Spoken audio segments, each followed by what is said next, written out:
Hola, soy Luca Mimesi y bienvenidos al segundo capítulo de la segunda temporada de Yeca de Bolsillo. Hoy vamos a ver la ciencia en el derecho, el segundo tema del tomo 2.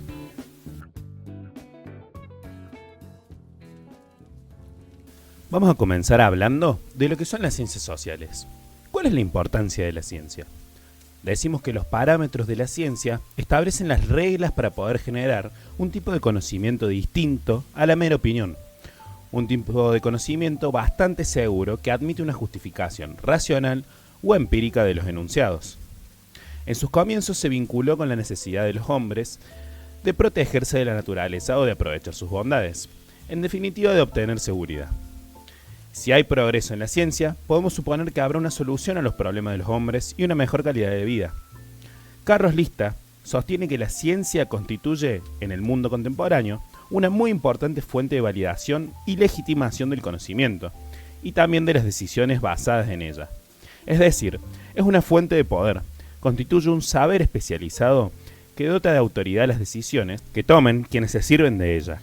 Feyerabend va a afirmar que la ciencia ya demostró su poder cuando en la historia venció al mito, luego a la religión y a la brujería. Pero esto no hace que sea una mejor forma de conocimiento. Por ello, no se puede excluir otras formas cognitivas para la resolución de problemas. Vamos a comenzar entonces a hacer un desarrollo de lo que son las ciencias. Hay una concepción clásica de las ciencias, que es la concepción griega, que empieza a gestarse del siglo VI a.C. en adelante en lo que va a ser Grecia. Va a decir que el esfuerzo sistemático del hombre por acceder al conocimiento verdadero, por encontrar explicaciones racionales y por justificar las afirmaciones que se realizaban, es lo que caracterizará a lo que es la ciencia. El pensador griego va a distinguir entre el conocimiento cierto y seguro del aquel que es mutable y que es contingente. Va a decir Aristóteles que hay principalmente dos grados de saber. El primero es la experiencia, que es un conocimiento mutable y contingente ligado al individual, a lo que ocurre respecto a los fenómenos aislados, que solo pueden describir lo que ocurre y se logra un conocimiento que es inseguro y opinable. Mientras que la ciencia va a ser un conocimiento cierto y seguro, a donde la complejidad de los fenómenos naturales se explica partiendo de un cierto número de ideas y relaciones simples. En la base del conocimiento había unos primeros principios de la ciencia. Se decía que eran evidentes por sí mismos, que eran conocibles por la intuición y que no necesitaban una demostración científica, o una demostración constante en realidad, de los cuales se podían deducir otras verdades usando leyes y reglas de razonamiento correcto. Esta era como visión deductivista, a donde hay principios que son menores que se van a deducir de principios mayores. Es el procedimiento aplicable a todas las ramas del saber, en las que la lógica y la matemática ocupaban un lugar fundamental. Para la concepción clásica, el conocimiento científico es un tipo de conocimiento cierto y demostrativo de las cosas, partiendo desde sus causas, que versan sobre lo universal y lo necesariamente presente en dichas cosas. Vamos a encontrar entonces cuáles son los primeros principios aristotélicos, las condiciones para que un conocimiento sea considerado científico. Primero que nada, debe ser un tipo de conocimiento universal, que resuma lo que ocurre en todas las causas, bajo las mismas condiciones. La universalidad se ligaba a la esencia de las cosas, a un orden de naturaleza que era inmutable y permanente. Otro de los principios va a ser el de las causas. Es un conocimiento dado por sus causas. La ciencia no se limita a describir las cosas que ocurren, sino la causa de por qué ocurren. La ciencia se constituye en cuanto se indague el porqué de los fenómenos. El principio de causa final nos decía que no solo se averigua el por qué ocurren los fenómenos, sino el para qué, con el fin de qué. El tercer principio aristotélico va a ser el de justificar sus afirmaciones. Justificar las afirmaciones da las explicaciones de ello y demuestra lo que afirma. Esta demostración se logra desprendiendo unas verdades científicas menores de las otras más generales y primeras. Este va a ser el método inductivo. Aristóteles va a considerar que la investigación científica es una progresión que iba desde las observaciones a los principios generales para luego volver a las observaciones. Esto se puede contraponer al método deductivo, a donde partimos de realidades generales o principios generales para ir deduciendo los más básicos. El método inductivo va de los principios más básicos hacia los más generales y el deductivo desde los generales hacia los más básicos o a los más mundanos. En el pensamiento clásico, puesto en contexto, no había una distinción tajante entre objetos de estudio y métodos de trabajo. Lo importante era la búsqueda de la verdad, ya que perfeccionaba al ciudadano. Aristóteles estableció una jerarquía de las ciencias y va a distinguir tres tipos de ciencias. Nos va a hablar de las teóricas o ciencias puras, de las prácticas o ciencias del hacer y de las productivas o ciencias técnicas. Va a decir que las teóricas o ciencias puras son características de un hombre libre o un ciudadano. Son las ciencias de la contemplación que corresponden a los hombres libres dedicados a la búsqueda de la verdad, en sus diferentes formas: la matemática, la física o la biología. Están las ciencias prácticas o ciencias del hacer, relacionadas con la provisión de normas para la conducta humana, la ética, el derecho y la política. Y las ciencias productivas o técnicas, que son las más desprestigiadas, que corresponden a los trabajos prácticos. Estas Aristóteles las va a vincular más que nada con el trabajo esclavo. Esta desvalorización del hacer da un indicio de por qué la ciencia clásica no tuvo una gravitación sobre el desarrollo de la técnica. En relación al derecho, los ciudadanos griegos participaban en la creación del derecho cuando se reunían en las asambleas. La aplicación de la ley quedaba en manos de los ciudadanos, los que reunidos en tribunales decían qué pena aplicar. Carecían de profesionales del derecho y muchas veces se representaban a sí mismos. El derecho romano fue el elemento que realmente logró cohesionar una concepción del derecho en el periodo clásico, con los principios que hasta el día de hoy podemos llegar a conocer. Pasando a la concepción medieval de las ciencias, va a ir del siglo V al X después de Cristo.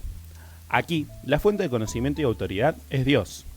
Si bien continúa la concepción deductivista, en el sentido de considerar que hay primeros principios de los cuales se deducen otras verdades más básicas, su base filosófica va a ser el teocentrismo, que va a ubicar a la teología en la cúspide del conocimiento. Se da lugar al iusnaturalismo. El iusnaturalismo teológico supone que el derecho debe formarse sobre la base de un derecho que es natural, que está compuesto por principios morales, cuya fuente es Dios. Va a estar compuesto el derecho entonces por el derecho natural con principios morales. El pensamiento en la Edad Media está vinculado a un oscurecimiento de las ciencias sociales. Los primeros principios, constituidos por verdades incuestionables y reñidas por la razón, están emanados todos de Dios. Encontramos aquí un importante actor, que es Santo Tomás de Aquino. El autor, desde el siglo número XIII, va a buscar conciliar la fe y la razón, teniendo como base el pensamiento cristiano. En la fe se da la plena realización de la razón. La creación de las primeras universidades europeas, como centros del pensar en Bolonia, Italia, a partir del siglo X, empiezan a marcar una ruptura del saber cristiano y lentamente van a ir avanzando hacia lo que es el iusnaturalismo, que no está centrado meramente en Dios, al iusnaturalismo racionalista y luego la Ilustración y los racionalismos más modernos. Aquí pasamos a la concepción moderna de ciencia. Se van a crear métodos y conceptos que persisten hasta la actualidad. A partir del siglo XVI y XVII, en el Renacimiento tardío, las condiciones sociales y culturales maduran como para que aconteciera el giro copernicano. Grandes protagonistas van a ser las ciencias exactas y naturales, pero también se piensa en el hombre pero no todavía separado de lo que son las ciencias naturales. La racionalidad en la modernidad se da bajo una forma combinada del iusnaturalismo racionalista y el empirismo. El iusnaturalismo racionalista consiste en la creencia de un orden compuesto por primeros principios que el hombre puede conocer por medio de su razón, y de ahí puede deducir otros más básicos. Estos principios son naturales y son conocibles por todos. Hay ciertas características en las ciencias desde la modernidad: la valorización del saber racional, la creación de la técnica, el perfeccionamiento de los métodos para hacer ciencia a través del método experimental y la matemática. La ciencia también se va a institucionalizar y se va a dar una distinción mayor entre disciplinas científicas, que en periodos anteriores no estaban tan claras. ¿Cuál es el contexto de la ciencia moderna entonces? En aspectos sociales, en la modernidad aparece una nueva clase social, la burguesía, nacida al amparo del nuevo modo de producción, el capitalismo. Van a ser protegidos los hombres de la ciencia, quienes con su saber permiten la creación de la técnica y la aplicación del conocimiento científico a las nuevas industrias. En los aspectos políticos y jurídicos, en el siglo XVI se organizan los estados y así por primera vez hay un centro unitario de acción y decisión política que cohesiona a todos los hombres bajo una forma que los iguala, formalmente al menos, no en la realidad. Encontramos también aspectos económicos. Como dijimos antes, empieza a desarrollarse el capitalismo, convirtiéndose el intercambio comercial en una principal fuente de poder que consolida lo que es la burguesía. Así, la ciencia florece bajo las manos de los señores burgueses y crece para engrandecer al nuevo Estado, brindándole prestigio y herramientas. Es otra fuente de poder también para los estados, que todavía no van a apoyar todos formalmente la creación de ciencia, pero la burguesía que se va consolidando en las universidades va a empezar a darle ese apoyo.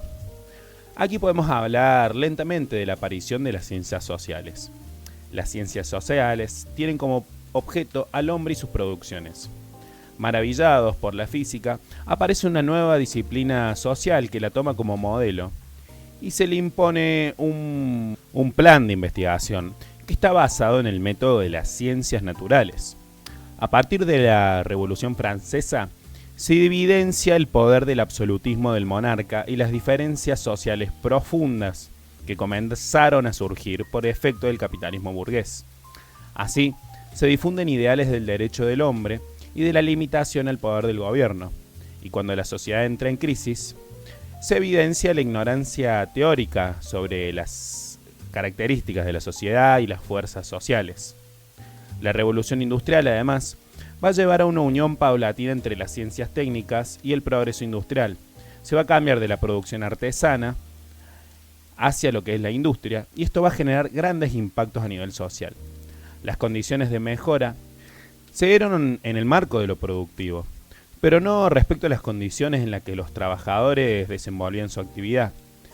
La sociedad intelectual va a preguntarse entonces sobre cómo generar un nuevo equilibrio social. Así, mediante la acción paulatina de los trabajadores, van a ir también surgiendo intelectuales que van a buscar reflejar la realidad social con sus obras.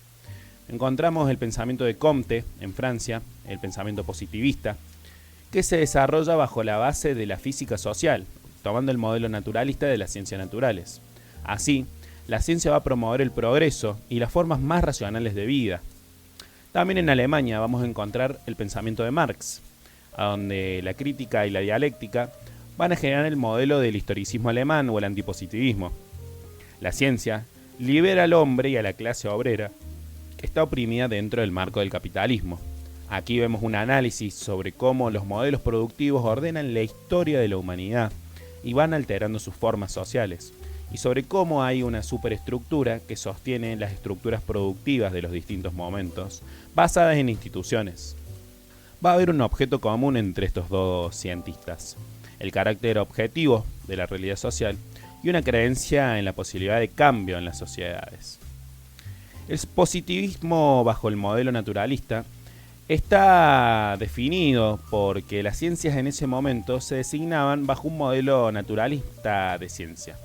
Este tiene ciertos presupuestos: utilizar el mismo método de las ciencias naturales, buscar generar un conocimiento absolutamente objetivo y realizar una separación de hecho entre los que ocurren en la realidad y los valores. Se va a buscar establecer leyes que puedan aplicar a todo momento y a todo lugar. El positivismo en las ciencias sociales se afianzó firmemente mediante la cosmovisión inductivista de la ciencia. Ya no va a haber verdades que no puedan demostrarse, ni que sean solo cognoscibles por la razón. En la base del conocimiento va a estar la experiencia como fuente segura de aprender. El Círculo de Viena de 1920 va a buscar generar un modelo para la comprensión científica del mundo, formado por filósofos y científicos que van a estar preocupados por la búsqueda de los límites de la ciencia. Van a querer distinguir entre la metafísica y la filosofía y construir un lenguaje científico-técnico. Las ciencias sociales deben generar un conocimiento que sea metódico, objetivo, explicativo, predictivo, cierto, y legal lógico. Los positivistas lógicos van a presentar que el conocimiento científico posee dos criterios de verdad para los enunciados científicos. La verdad lógico-formal, que corrige enunciados científicos a través de las reglas de la lógica formal. La verdad fáctica, que contrasta los enunciados científicos con la realidad a la cual se refieren. El conocimiento científico presupone ambos tipos de verdad. La verificación empírica es la última prueba que debe pasar todo enunciado científico. Los representantes del positivismo lógico van a ser Kelsen, Carnap, Russell y Wittgenstein. Otra variante que encontramos es el neopositivismo de Karl Popper. Va a ser el principal crítico del positivismo lógico duro y va a establecer un nuevo paradigma científico para adaptar el positivismo a las ciencias sociales. Va a decir que nuestro saber es más que nada conjetural, hipotético y siempre sometido a revisión. La hipótesis es el eje central del neopositivismo y la ciencia no es posesión de la verdad, sino búsqueda incesante de la misma. La ciencia comienza con problemas. Ya no va a haber una realidad objetiva fuera del investigador, y toda mirada sobre la realidad presupone una interpretación previa sobre la misma. No existe entonces la neutralidad valorativa. Los logros del investigador solo pueden ser controlados intersubjetivamente por otros investigadores que evalúen críticamente los logros alcanzados. Encontramos entonces aquí el método hipotético deductivo. Los representantes van a ser Popper, Nagel y Hempel. Hay otras alternativas antipositivistas que van a surgir en el siglo XIX y XX como una crítica al positivismo. Los debates van a girar alrededor de que el hombre es un producto cultural, imposible de ser estudiado como un ser natural, y por ello requiere una metodología distinta a las ciencias naturales. Encontramos entonces la escuela del historicismo alemán. En Alemania, en la segunda mitad del siglo XIX, frente al desarrollo del capitalismo, el afianzamiento de la burguesía y la unificación nacional, se va a dar el proceso de la ciencia con mayor lentitud que otros países. Dilthey va a marcar las diferencias en el objeto y el método entre las ciencias naturales y las sociales. Las ciencias naturales se tratan de explicar y tienen como objeto la naturaleza externa al hombre. Su forma de conocimiento es la explicación de lo que sucede en el mundo, y la relación entre el sujeto y el objeto es que el investigador que explica los fenómenos y los fenómenos están separados. En las ciencias sociales o las ciencias del espíritu, el objetivo es comprender, y el objeto es la cultura creada por el hombre. La forma de conocimiento es la comprensión o la hermenéutica, el proceso interno de lo que ocurre desde su propia experiencia, interpretar, captar el significado de los actos y de los fenómenos sociales. La relación sujeto-objeto, el investigador comprende su mundo que pertenece a él y están unidos, son imposibles de desvincular.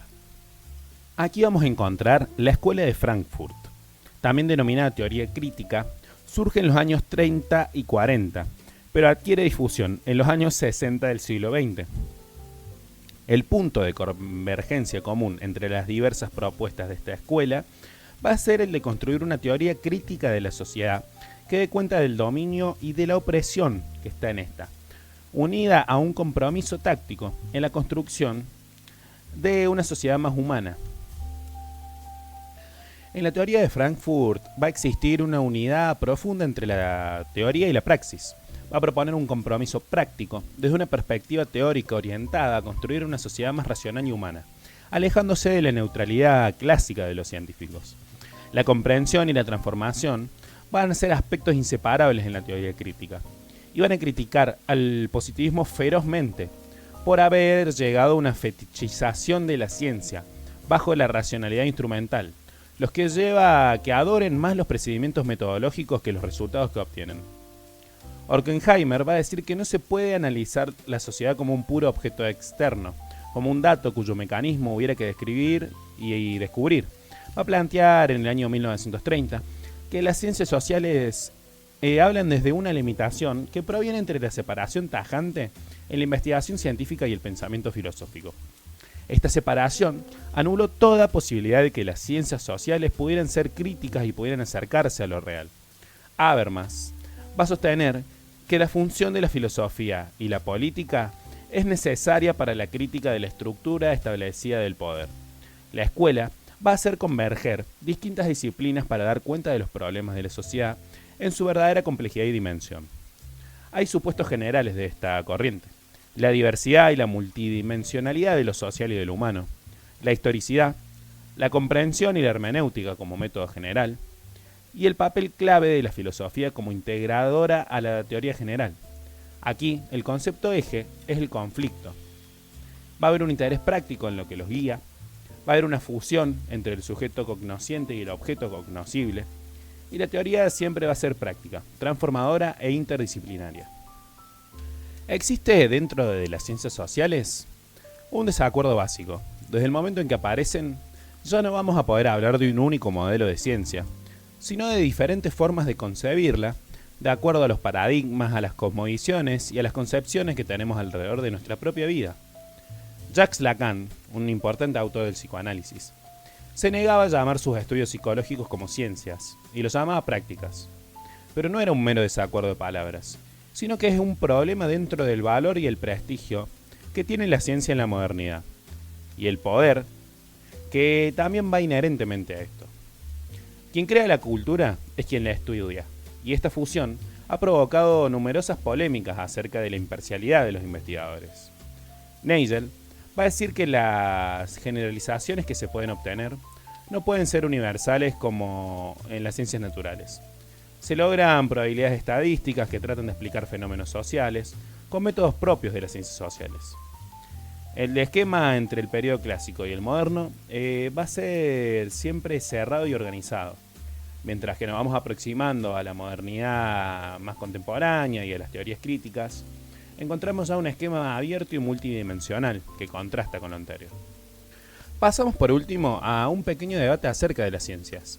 Uno de los debates va a ser respecto a la caracterización de las mismas, en torno a cuestiones como la neutralidad del conocimiento científico, la elección y el papel de la teoría en la producción de conocimiento.